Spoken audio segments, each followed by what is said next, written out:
Hello everyone, welcome to another video on the channel and welcome to another GT Sports driving tips.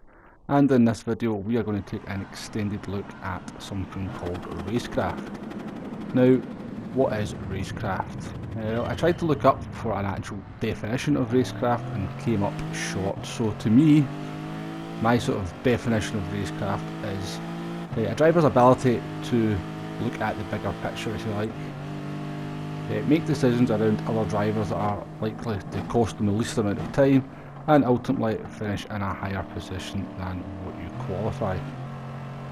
Now, a lot of drivers will approach a race with the mindset that they must overtake that driver in front of them as quickly as possible. They must do anything to keep the driver behind them as much as they can, and ultimately that's how they approach a race. And I'm not saying that's wrong, but I would suggest it's maybe not the quickest way to go about the race. I tend to approach a race by the idea is to get from A, which is when the green flag comes out or the countdown hits 0, and get to B, which is the checker flag, in the quickest time possible.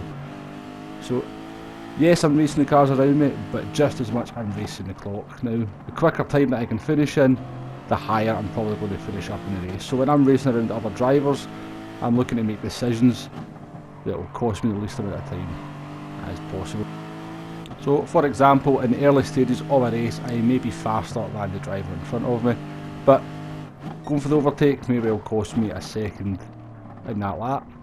Run side by side is going to cost time and I won't necessarily be successful, and that can just all be lap time that you're putting away. So sometimes just sitting behind a driver who you may be 3-4 tenths of a second quicker in the early stages of a race and just let them do their lap time and following them, and then relying on your strategy to beat them can sometimes be the better way to go. So in this video we're going to take a look at a couple of extended examples of me applying racecraft to a race. We'll sort of talk about how the other drivers approach the race, what I think they could have done better, what I could have done better, and hopefully it'll be enough for you to pick up some tips and maybe take them forward into your races. So let's move on to the first extended example. This is a Group 2 race at Fuji, fairly recent daily race C, and we are down in 6th place as the race kicks off. Now, the strategy, well, the stipulation for this one was that you must run the hard tyre at some point in the race. We had the choice of the medium and the hard, and you must run the hard tyre during the race. So we're actually starting on the hard tyre here. Let's come into turn 1, we just brake off line to the cars in front of us. I always find that's quite useful just to make sure you don't get caught out by somebody braking too early. So as this race is kicked off, you can just see by that gap open up to the cars in front of us that it looks like they're all starting on mediums and we're starting on hard tyres. Now, I did a strategy guide for this one, and that I found that in the initial stages of the race the hard tyre was about 1.3 to 1.4 seconds a lap slower over those first few laps. And then that gap started to come down, and actually about lap 6 the sort of tyre delta between the hard tyre and medium would kind of equalise. So we would expect to be sort of dropping behind these cars in front of us, but as you can see they're all having a little bit of a fight as we come into the tight twisty section, so we haven't lost a massive amount of time in these early stages. So jumping forward to lap 2, and we have been caught by the Portuguese driver in 7th place. So he's clearly quicker than me, he's clearly on the medium tyre, so we just take a wide line down the straight, just naturally makes us slower down there, brake nice and early, basically give him the invitation to overtake us, and you take that invitation and move ahead of us. So deliberately letting that driver pass us because fighting with him would just cost us way too much time. I can see that the drivers ahead are all fighting like cats and dogs, so they're not using those medium tyres to the best of their advantage. And that's allowing us on our harder tyres just to stay within that range, and also letting past the Portuguese driver means we're now in the slipstream as we come down the straight. So we come to the end of lap 2 on these hard tyres. Things are beginning to look pretty good for us. You can see there's defensive driving going on up ahead. That means we're going to be fighting into turn 1. That's all good stuff for us. And so this race is working out quite nicely for us, and not so nicely for the drivers in front of us. You can see they continue to battle. You can actually just see the result of that battling, the two cars in first and second. Look at the gap they've opened up over 3rd place, and that's just a result of fighting. So moving forward to lap 4, we can gain. Because they're fighting so much, we managed to keep up with them nicely on our hard tyres, and there's been a bit of an incident into the left-hander there. Results in the Portuguese driver going wide, and there's a penalty for 5th place. So we move up to 6th place in that one. So 4.5 laps into this race, on our hard tyres, we are keeping pace with the drivers in 3rd, 4th and 5th on the medium tyres. And that's just purely through them fighting. Now what could they have done differently in that? If you get caught up in the fight and you happen to be the driver there, then I would go into absolute tyre preservation mode at that point, to be honest with you. Maybe even think about going for a different strategy, because we're about to see here, all those drivers that were doing the fighting are about to commit to a 2-stopper. So they pit at the end of lap 5, and there's really no way that they're going to they could do the distance, the rest of the distance on the hard tyres, but it's certainly not going to be the quickest way for them to do it. So at that point I know those drivers are pretty much committed to a 2-stopper. Now our plan here is to do the 1-stopper. We're going to pit on lap 6, and we're actually going to do quite a long stint on the mediums in the second half. So we come to the end of lap 6, we're going to pit. The Portuguese driver that we let past, they had the incident, he actually stayed out for the extra lap. He pits behind us, but he's on the medium tyres and he's going to be moving on to the hard tyres, and we're on the hard tyres moving on to the medium tyres. So we come out the pits, and there's those drivers that were far ahead of us. Now at this point, a lot of drivers are quite eager just to use their fresh tyres to catch up to those cars in front of them. My thinking here is that I know that they've still got another pit stop to make, and if they don't make another pit stop, they're going to be so slow at the end of the race that we pass them anyway. So my sort of thinking here is not to kill the tyres on this outlap, just take it nice and gently, close up on them nice and slowly, because we have quite a long stint to do on these tyres, so we don't want to be killing them. Even so, we do catch Heisenberger about a lap and a half later, just taking it nice and gently onto the main straight. Now he goes defensive, he sort of tells you his intentions quite early. I don't think that's the best move from him. The best move for him is to be letting me go past him and then use me to follow, but he wants to fight it into turn 1. I knew he was going to do it, so we brake nice and early, let him run wide, and get the cut back nicely. So I don't think it was the smartest bit of driving there from Heisenberger. He was well just letting me get past there and then using my slipstream to follow for the rest of this lap. Ultimately, all he's done is cost himself a second or there. We could have went for and tried to fight it around the outside, but he kind of given us all the tails that he was going to defend it into turn 1. And so ultimately, the decisions we make earlier in the race, or to be more honest with you, it's the decisions made by the competitors around us, allows us to move up from, what was it, 7th place at one point. We're going to, in the end, get quite a comfortable podium. You can see the drivers in 4th, 5th and 6th. That was the drivers who were ahead of us in the early stages of the race.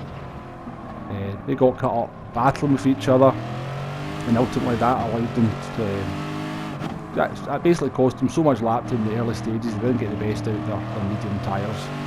Allowed us to keep pace with them and bring home quite a nice podium here in the Group 2 Lexus 2008 model.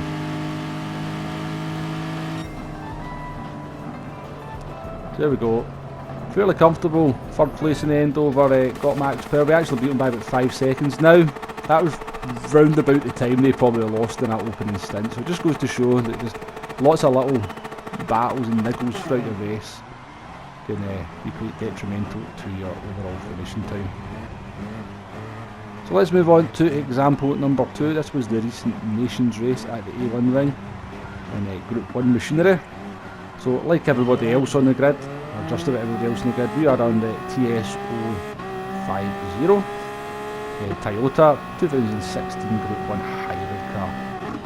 Now, we didn't do a great job in qualifying. We went for 2 laps, we put in a banker, we were 4 tenths up on our second lap and bottled it into the last corner. So we start all the way down 11th place, but we make up an early position. Despite we take it nice and easy into turn 1, somebody didn't take it nice and easy into turn 1 and used the position there. And again, a lot of drivers forgot they were on cold tyres going into the second hairpin. The Portuguese driver, who actually featured in the last race as well that we looked at, he goes wide into turn 2. That allows us to get down the inside, and we're up into 9th place in the early stages. Now my strategy for this one was we're going to start on the medium tyre, and we're just going to do a one stop and move on to the hard tyres on lap 12. Now that was the plan. I did have a funny feeling that quite a lot of drivers were going to go for the 2-stop. For this one, the medium and the hard tyre were compulsory to use, but the soft tyre was also available. So a lot of drivers wanted to get the benefit of that soft tyre in the early stages of the race. Obviously it's a little bit quicker, but that obviously involved making 2 pit stops compared to what we were planning on doing and just doing the 1 stop. So moving forward to lap 5, we've made up a 3rd position due to somebody picking up a penalty. And the German there is serving a penalty, and that's going to put him alongside the Irish driver, CSX Smokey, into turn 3. We get a bit of a run on the Irish driver, there's no way we're going to go round the outside here, so we back off early, let them take the racing line and just filter back in. Now, we'll try to do, here's another just an opportunity. I'm not really trying to get past these drivers in front of me, I'm just quite happy to stay where I am, use their slipstream and look after my tyres. I'm doing quite a long stint on these medium tyres, so I'll just try to look after them, not do any sliding, and hopefully reap the reward later on in the race. Now, I fear that Smokey's starting to struggle on his tyres, so he goes wide into the last turn, gives a little bit of a run down into turn 1. We could have went for the dive, but we just decided to back out of it, let him take the racing line. I don't want it to cost us any time through this corner. He is definitely struggling, he goes wide again, he picks up a penalty and he actually lets us by here. Now I don't know if he would have let us by anyway, but we had sat behind him for a number of laps and not done anything daft, so he seemed to realise that we were a little bit quicker at this stage, and he's just let us by, and he's going to use our slipstream and use me to tow him back to these 2 drivers in front of him. So a good bit of racecraft actually from the Irish driver there. And that's something you might find that if you end up racing with the same people quite often. If you treat them with respect and sort of let them get on with their races and do anything daft around them, then you may well find that in other races they'll remember your name, and when it comes to some instance like that they'll be very courteous. Certainly something I've found happen to me quite a lot. I guess it's just a case of treat other drivers how you want to be treated yourself, and hopefully you can maybe sort of reap the rewards of some good courteous behaviour on the racetrack. So jumping forward here to lap 8, we're up into 5th position courtesy of a few drivers making pit stops. The 2 stoppers are starting to pit. P4 there, Laligas has not pitted yet, and to be honest he is holding us up quite a lot here. But again, my sort of rationale here is not to go for a silly move, just to follow him, look after my tyres, use that slipstream. We are lapping a little bit slower than we probably could, maybe about 4 or 5 tenths slower than I'd like to be, but going for a move possibly cost me a lot more time than that per lap. So Laligas does peel off into the pit lane, he does kind of break in a bit of an awkward place for us and cost us a bit of time, but no real harm done, and we get on with the race. So all the 2 stoppers have now pitted, and I found myself in a position I didn't think was going to happen here. As cars come out the pit lane they lose their hybrid. As you come out of turn 1 you still have your hybrid, so that's why we managed to boost past those drivers there into the lead. So this was a position I expected to be in or really wanted to be in. We're now in the lead, but we've got a gaggle of 6 drivers who've all made a pit stop. They're on fresher tyres than us, and if they start going for moves on me or start to be desperate to get past me, then that's going to cost me a lot of lap time. However, we get through the next lap, nobody really managed to get that close to us, but I did notice that the driver that's now in P2 had gone from P4 into P2, so he is obviously a driver who is going to make moves. So I expected this move to come, so we leave space on the inside. But it's an absolutely fair move, he does brake late, he's got much better tyre performance than us at the moment. So we give him the space, and again we just cost ourselves the absolute minimum time that we could. He was going to go for the move anyway, we try and defend it, we lose time, we let him pass, we lose time, but we lose a lot less time. Now as I said, my plan was to go to lap 12 here on the medium tyres, but we've started to get a little bit rattled with the cars behind us, so it's time for a change of plan, and we're actually going to pit here on lap 10 instead. Now the reason for that change of plan is that if I was to stay out till lap 12 with those drivers behind me, they're going to start making moves. Even as much as I'm going to try and let them past, it's going to start costing me lap time. Just changing on to the fresh hards, they might be a little bit slower than what my mediums were at that point, but it's not going to be as slow as getting overtaken by 3-4 cars that are fresher tyres behind me. So out the pits we come, and in this occasion we now fall victim to not having the hybrid out the pit lane, and we've got two drivers coming up behind us. Now I did think about fighting this driver into turn 1, but I did notice he also had a half-second penalty. So I was quite happy to let him go. I knew the penalty line was just after the corner.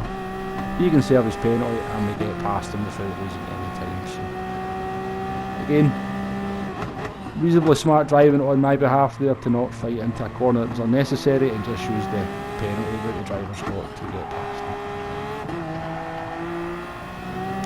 So moving forward here to lap 14. I just wanted to point out this driver that's now behind me has kind of appeared out of nowhere. I've not seen him in the top 8 at any point, and he is closing up on me quite rapidly. So if you see that happening, it's likely they're on quite a different strategy to you.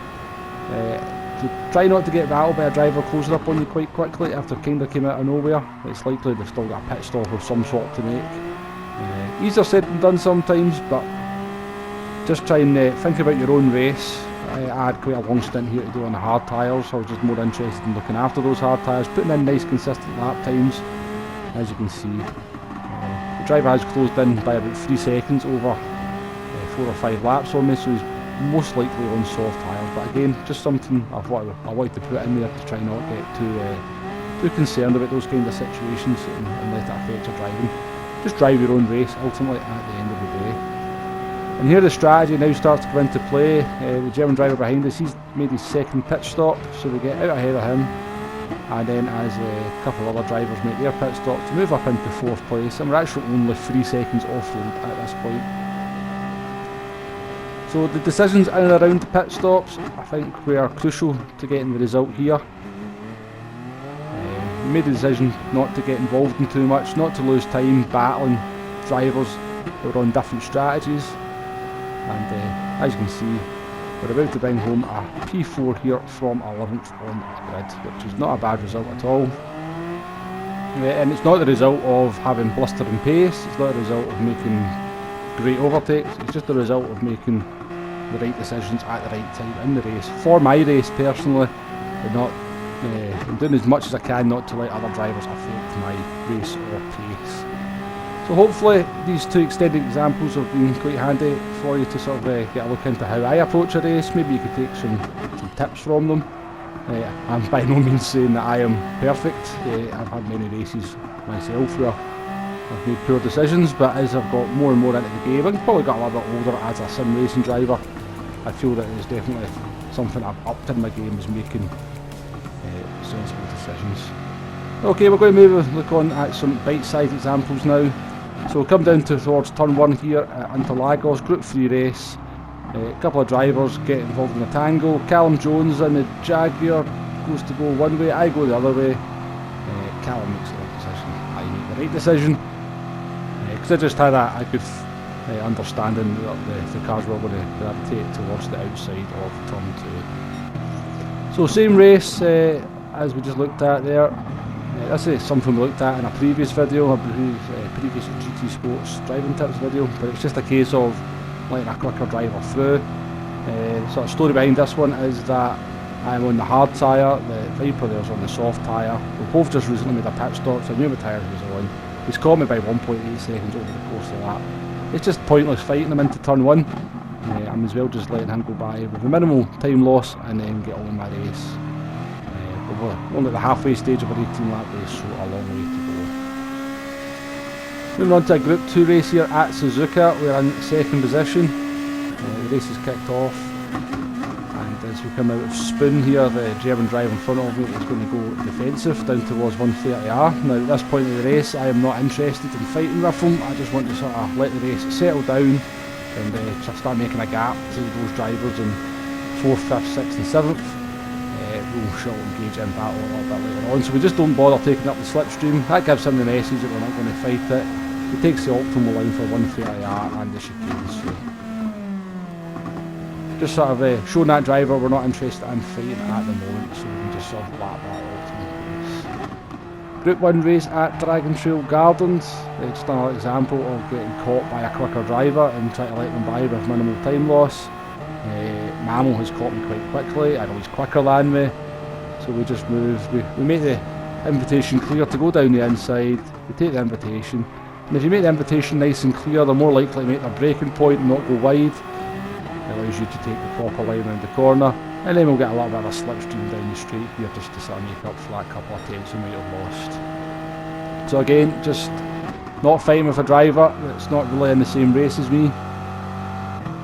Moving on to a Group 4 race here at the A1 ring, and we are behind TX3 Yanaluska in the Toyota. Now he gets it a little bit wrong out of turn 1, so we've now got a run on him down towards turn 2, but then I see the penalty pop up for the car in front of him.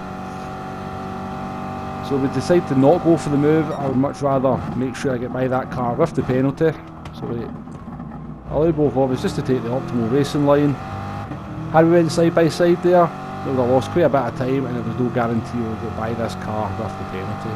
But because I decided to back off, both of us make up the place, and we actually get the run on the Toyota and make the pass down into turn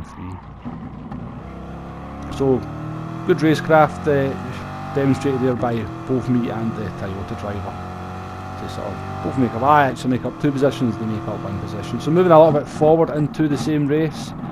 The Toyota driver has actually just been sitting behind us for a number of laps. I don't know if he had to save fuel, we were just using our slipstream, but he could see we were catching the cars in front, so he seemed at that point quite happy just to use me to catch other cars. But at this point in the race, he is now clearly quicker than me, so I decide to let him by because I can't get past that Jaguar in front of me. So my idea here is to let him go with minimal time loss and see if we can maybe start fighting with this Jaguar driver and I can get by him that way. So we'll just let him by there. He knows we're not going to fight him into turn 3, which is the reason he doesn't go defensive. We give him a little bit of a bump just to help him along. And you're actually going to see that the Jaguar driver just does the same as me and lets the Toyota driver through. So actually, good racecraft from the Jaguar driver. He's also realised that his fight is with me and not with the Toyota, and he doesn't lose any time making that move. So battle is resumed. The Toyota, all 3 drivers showing good racecraft, good respect. Yeah. Moving on to another example. We've also looked at this in a previous video, but it's just I like to think when you're letting somebody past you, it's a bit of an art form. You're trying to lose the minimal amount of time. So onto the main straight at the Nürburgring GP track. We've got Nissan GTR behind us. I know he's quicker than me. I put the indicator on just to tell him I'm going to let you down the inside. Brake nice and early. Don't turn in until he's alongside to avoid contact. And then filter back into the racing line. We get a little bit of a thank you from the driver in front of us. We then use that driver to pull us along for the next 2 laps. He actually starts to hold us up a little bit, particularly sort of beginning stages of this lap, but he's then pulled away. But we use his slipstream to pull us along. We're actually setting quicker lap times there than we could in practice, so it's been beneficial to my race. And Zafix Bandit may well in a future race remember what I did for him and maybe return the favour. So coming out the spoon here in a Group 4 race at Suzuka. We've got the run on the Toyota driver here, but there's no way going side by side into 130R is not a good idea. The Toyota driver goes defensive, not the smartest move he's made. It actually costs us both a little bit of lap time as they both get a little bit blocked into 130R. We come through the Casio Triangle chicane, and we are going to have the run on the Toyota down into turn 1. And at this point the Toyota driver actually uses a little bit more of racecraft and decides to let us past here into turn 1. So not great racecraft out of spoon down towards 130R from the Toyota driver, but he realised his mistake and lets us by into turn 1. And that driver actually used our slipstream to be pulled along for the next 2-3 laps as well. So same race here. Group 4, we're in the Corvette. We've made our pit stop here and we've caught a bit of a gaggle of cars. So a different Toyota driver is clearly struggling on their tyres. We leave a little bit of a gap there, allows us to go up the inside towards Spoon. If I was a Toyota driver, I'd give this one up, but I had a funny feeling about going to, so I had no choice but to delay my turn in there. That annoyed me a little bit, so I perform a little bit of a naughty move on them. Again, I know I've done something a little bit naughty there, but it wasn't great driving from the Polish driver. He's kind of dived up my inside when I had the move made, and ultimately he's annoyed me. And I've done what I've done, and all it's done is cost him a lot more time than I had to. So again, this is an example of me not displaying great racecraft here. We're on the last lap here, we're fighting with a Renault Megane. We're in the Citroen, it was a Group 4 race at Interlagos. Now the only reason we're fighting with this driver in front of us is that they've been punted off in the previous lap, so to be perfectly honest with you, they are clearly quicker than us. They had made a little bit of a naughty move on me as well, and I decided that I'm going to try and fight for this position down into turn number 4. And I really got no chance of winning this battle because he's in a Renault Megane who's got much better tyres than my car at this point. And we're already on for a good result. I think we started at the back in this one, so we've gone from the back of the grid to 6th place, but we've now got a gaggle of cars behind us, and that's just the result of fighting with that driver for no real reason. However, we do manage to hold on to pick up the 6th place there in this instance. So this was the same race but in a different car. We're in the McLaren, we're catching We Want Fish in the Alfa Romeo. Down the straight, we've got much more speed. We've got the move done down in towards turn 1. The Alfa driver doesn't go defensive, but now at this point decides he wants to fight it round the outside. So we give him space into turn 2, but he's always going to lose out there. And ultimately all he does is cost himself a further position. As you can see, he's dropped down to 9th place there. Really, if it was me, I would just have accepted being overtaken and filtered in behind the McLaren. And then he can follow my car for a few laps, which is much quicker on the straights than his, and use my slipstream. And then as the race progresses towards the end, use his better tyres to try and fight back. But he tried to fight it into turn 2 and it ultimately cost them. So same race here, where I've got in the slipstream of another Alfa Romeo. But we're quite a long way behind, but Alfa Romeo goes defensive very early and actually comes out the slipstream of the car in front. So no real intention of making a move there. However, the Alfa Romeo's driver has compromised his line into the Senna S. That allows us to come out of turn 3 with a lot more speed. We've got a lot more straight line speed anyway, and it doesn't really matter that the Alfa driver has got the slipstream of the car in front. On sheer horsepower, we're going to get the move done into turn 4, and that's just all a result of the Alfa driver trying to defend fresh air, if you like.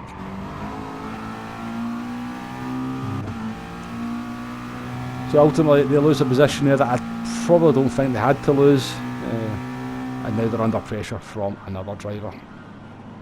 So hopefully there I've given you an insight into how I approach a race, given you an insight into some good racecraft on my part, some not so good racecraft on other drivers' part. There's a couple of examples in there of me not displaying great racecraft as well. But the purpose of the video is that you can sort of look at what I'm doing here, listen to my reasoning and rationale behind some of the decisions that I make. You might agree with some of them, you might think I'm never giving a place up, why do you keep letting people overtake you? As I said earlier in the video, I'm not saying that it's the right way to do things, but for me it works. It tends to always allow me to move forward in races. I'm not a great qualifier, particularly on FIA, but I always seem to finish much higher in the race than what I start. So I guess to say the proof is in the pudding. It proves that it works for me. It may not work for others, but hopefully you can sort of maybe apply some of these techniques and reasoning to your driving. And if you do, let me know if it helps you get better results, what you think was good racecraft, what you don't think is good racecraft. As I said, hopefully you can take something from this video. Now it's been a long old drag, we're approaching half an hour of me rambling on. If you've made it to this point, then you are a glutton for punishment. But if you have, thank you very much for watching. Please leave a comment. I always get back to everyone that leaves a comment into a video. Thank you very much for watching. Please hit that like button, please hit that subscribe button if you like what I'm doing with the channel. We are slowly starting to get a little bit bigger. We had our first video that's got over 1,000 views, so that seems like a little bit of a milestone to have hit. Anyway, good luck in your races. Thank you very much for watching, and I shall see you on the next one. Goodbye now.